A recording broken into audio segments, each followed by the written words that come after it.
94.3 माई FM लेकर आए हैं किवे जाना परदेस। कितने दिनों से हम आपसे पूछ रहे थे कि बाहर जाने को लेकर जितने भी सवाल है, परदेश जाने को लेकर आप हमसे पूछें, और ढेरों सवाल सारे अमृतसर से आए हैं। मैं हूं आरजे अक्षता आपके साथ, और आज आप 94.3 माई एफएम को सुनने के साथ साथ देख भी रहे हैं, क्योंकि आज हमारे एक्सपर्ट आइल्स एंड पीटी, बहुत से सवाल हैं शहर में जो हमें आए हैं, और उनके जवाब देने के लिए आइल्स एंड पीटी, खासकर मैं बात कर रही हूं उससे जुड़े सारे सवालों के जवाब देने के लिए expert miss Geeta Sharma from मेटलिडा इंटरनेशनल हमारे साथ हैं। 11 इयर्स का एक्सपीरियंस है मैम को। She is a former English lecturer. Welcome ma'am, welcome to our किवे जाने परदेस। ये एक ऐसा इनिशिएटिव है सबको अवेयर करने के लिए, बताने के लिए। और मैम 11 ईयर्स से she is teaching English, she has expertise in it, और आपके जितने भी सवाल है ना उनका जवाब अब एक्सपर्ट देंगे, मैं नहीं। उनके पास सारी एक्सपीरियंस और इंफॉर्मेशन है। वेलकम टू किवे जाना परदेस, this initiative ma'am. Thank you Geeta ma'am, बहुत से सवाल आए हैं। एक सबसे कॉमन और पहला सवाल जो शायद जो इस लाइन में नहीं जाना चाहते हैं उनके मन में होता है कि क्या है आइल्स और पीटी, क्या है, उसके बारे में पहले जानेंगे। IELTS is an international English language testing system और PT is a Pearson test of English। ये दोनों ही टेस्ट आपकी इंग्लिश की एबिलिटी को टेस्ट करते हैं। यस, अगर आपको स्टडी वीजा के लिए जाना है या आपने वहाँ पे अपनी PR अप्लाई करना है तो आपको दोनों में से किसी एक टेस्ट में अपेयर होना है। You can either choose IELTS और PT। पर जो IELTS है वो आपका हर जगह पे एक्सेप्टेबल है। If I talk about the Canada, तो अगर आपने STS कैटेगरी में अप्लाई करना है तो IELTS जो है वो बेस्ट है, और जो PT है वो आपका नॉन STS कैटेगरी में रहेगा।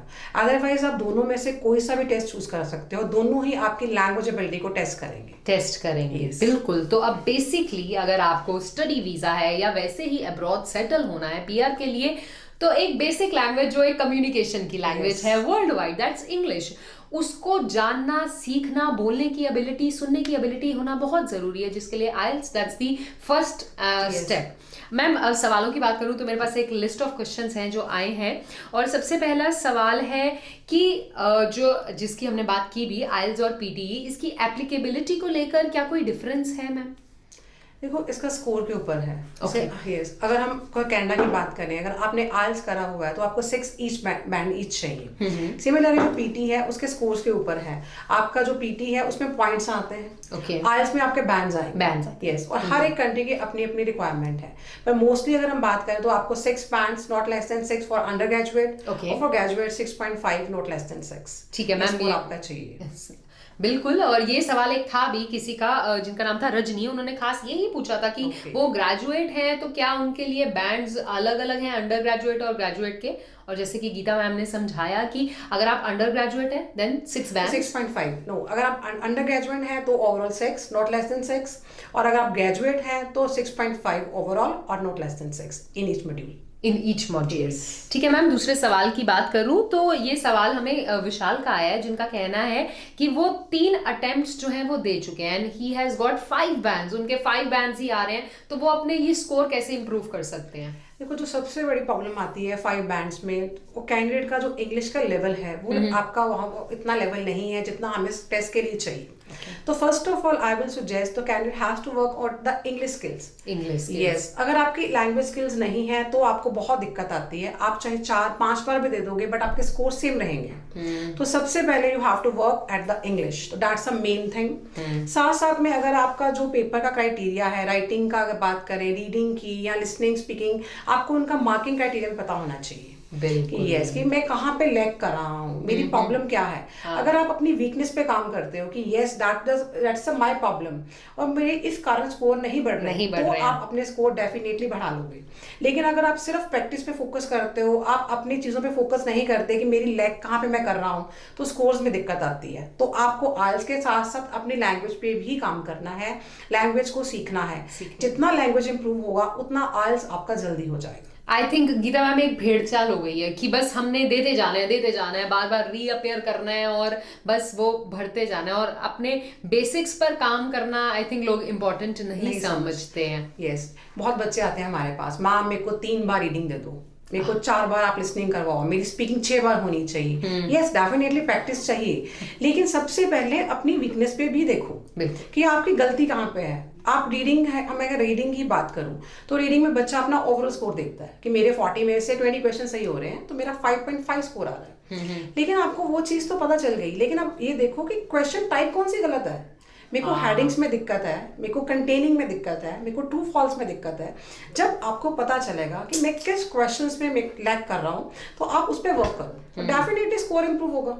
जब हम वो चीज करेंगे ही नहीं, सिर्फ प्रैक्टिस ही करेंगे, करते रहेंगे, तो फिर कैसे स्कोर इंप्रूव होगा। तो स्कोर के लिए हमें अपनी वीकनेस के साथ साथ क्वेश्चन टाइप्स में क्या प्रॉब्लम्स है, मार्किंग क्राइटेरिया क्या है, हर चीज पे काम करना है। बिल्कुल ऐसा नहीं है बस रीअपेयर करते रहे और फिर वो नहीं स्कोर कर पाएंगे।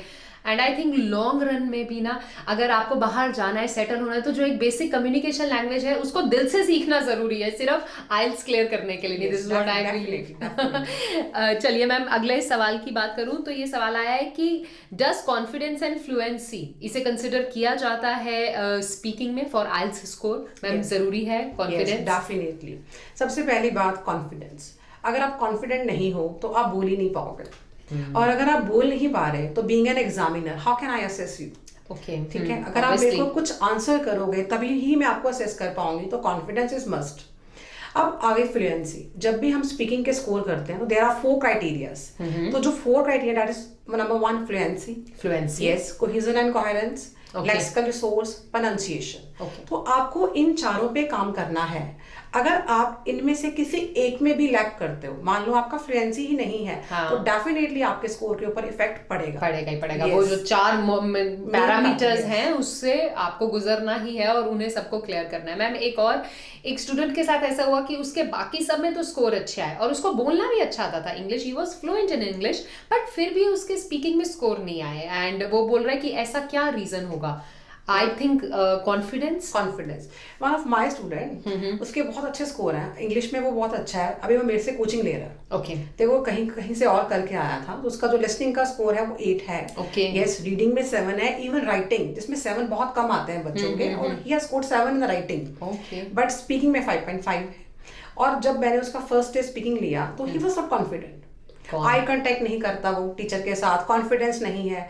जब आप कॉन्फिडेंस नहीं हो आप बोल नहीं पाते, तो दैट्स द मेन थिंग। तो जब आप बोलोगे तभी आपका स्कोर मिलेगा, तो आपको कॉन्फिडेंस भी अपना इंप्रूव करना है। एग्जैक्टली एक बात जो मैंने आपसे सीखी अभी गीता मैम से, कि वाइल स्पीकिंग जब आप एक आई कांटेक्ट मेंटेन करते हैं अपने एग्जामिनर के साथ या किसी से भी, तो एक लेवल ऑफ कॉन्फिडेंस जो है वो रिफ्लेक्ट होता है, पता लगता है। अगर आप नीचे देख रहे हैं, शर्मा रहे हैं, कॉन्फिडेंट नहीं है, तो अगर आपको कोई चीज आती भी होगी ना, सामने वाले को लगेगा कि आपको नहीं आती। So it's very important to be confident while speaking.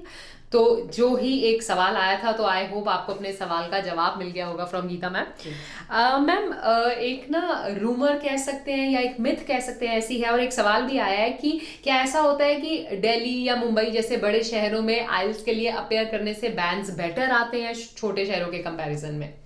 देखो, इट्स ओनली मिथ। अच्छा, that's a myth. IELTS is a standardized test। इसका मतलब आप ओवरऑल इंडिया कहीं भी एग्जाम दे रहे हो तो आपका स्कोर पे कोई भी इफेक्ट नहीं पड़ेगा। स्कोर का इफेक्ट मींस आपका इंग्लिश का लेवल, जो मैंने पहले भी बात करी है।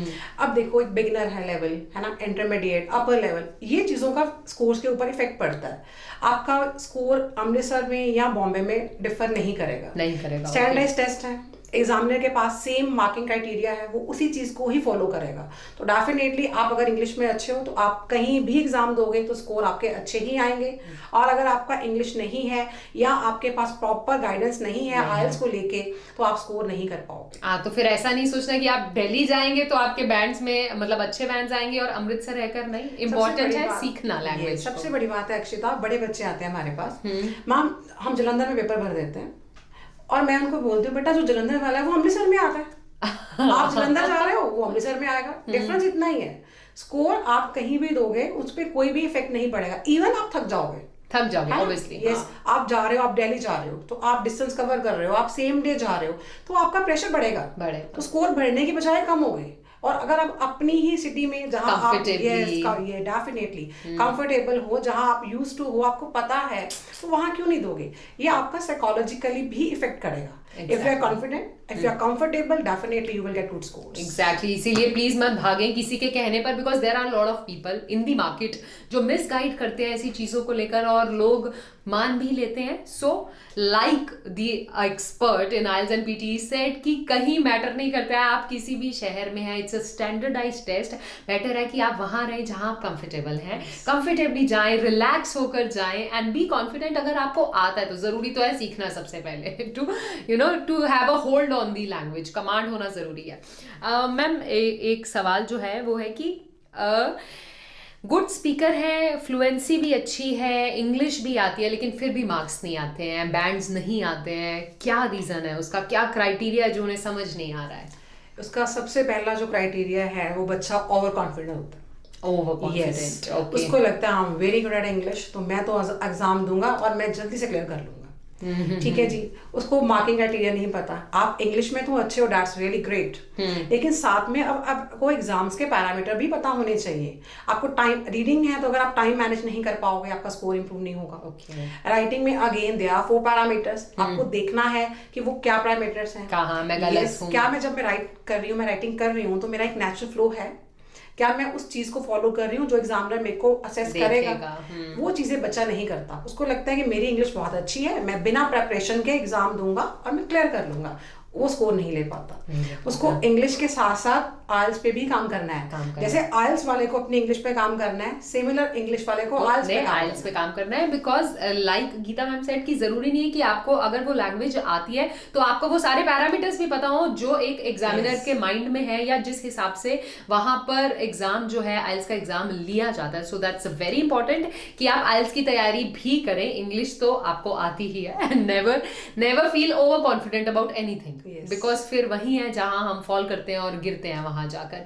मैम लास्ट में एक ऐसा मैसेज जो आप अपने साइड से देना चाहते हैं to all the viewers who are watching our video, कि एक मैसेज खासकर किवें जाने परदेश को लेकर जो हमारे एक्सपर्ट से सबको आना चाहिए. मैं यहाँ पे यही मैसेज देना चाहूंगी कि अगर आपको बाहर जाना है तो सबसे पहले अपने पेपर में फोकस करें. अपना आइल्स आप ले रहे हो, आप पीटी ले रहे हो, आप कोई सा भी टेस्ट ऑप्ट कर रहे हो, it's nothing to worry about it. आप कोई सा भी ऑप्ट कर सकते हो, लेकिन स्कोर्स पे जरूर वर्क करें और उसको अपेयर करने से पहले अपनी जो वीकनेस है उस पे काम करें. अपनी लैंग्वेज स्किल पे काम करें. अगर आपने 5 बार पेपर दे दिया है, 6 बार दे दिया, आप बार बार पेपर दे रहे हो और आपका लैंग्वेज स्किल नहीं है तो आप पेपर को स्कोर नहीं कर पाओगे. तो आइल्स हो गया, पीटी हो गया, whatever the test is there, आपको सबसे पहले अपनी लैंग्वेज पे भी काम करना है. आपको सेंटर चूज करने टाइम जब भी आप इंस्टीट्यूट चूज करते हो तो देखना है कि वो आपका जो फैकल्टी है वो कितना एक्सपर्ट है. बिल्कुल. यस, क्या वो कोई आपका जो पढ़ाने वाला है उसके पास खुद एक्सपीरियंस है, क्या वो आपको प्रॉपर्ली गाइड कर रहा है. यस, आपको हर चीज चूज करनी है क्योंकि आपके पास पेपर के साथ साथ टाइम भी इंपॉर्टेंट है. बिल्कुल. अगर आप एग्जाम जल्दी क्लियर नहीं कर रहे हो, आप 1 ईयर ले रहे हो, 2 ईयर्स ले रहे हो, तो आपका गैप पड़ जाएगा. एग्जैक्टली आपका उतना टाइम वेस्ट होता चला जा रहा है. सो बहुत जरूरी है कि आप एक राइट लीडर के अंडर, गाइडेंस के अंडर सीखें, समझें, फिर जाके अपेयर करें. ऐसा नहीं कि बस भेड़ चाल में मार्केट में जहां सब निकल पड़े हैं वहीं निकल जाए. So it's important to know कि फैकल्टी कितनी बहुत ज्यादा कितना पढ़े हैं, कितने एक्सपर्ट हैं, कितनी एक्सपर्टीज है उनके पास, ये जानना जरूरी है. दैट्स द ओनली थिंग जो मैं कहना चाहूंगी.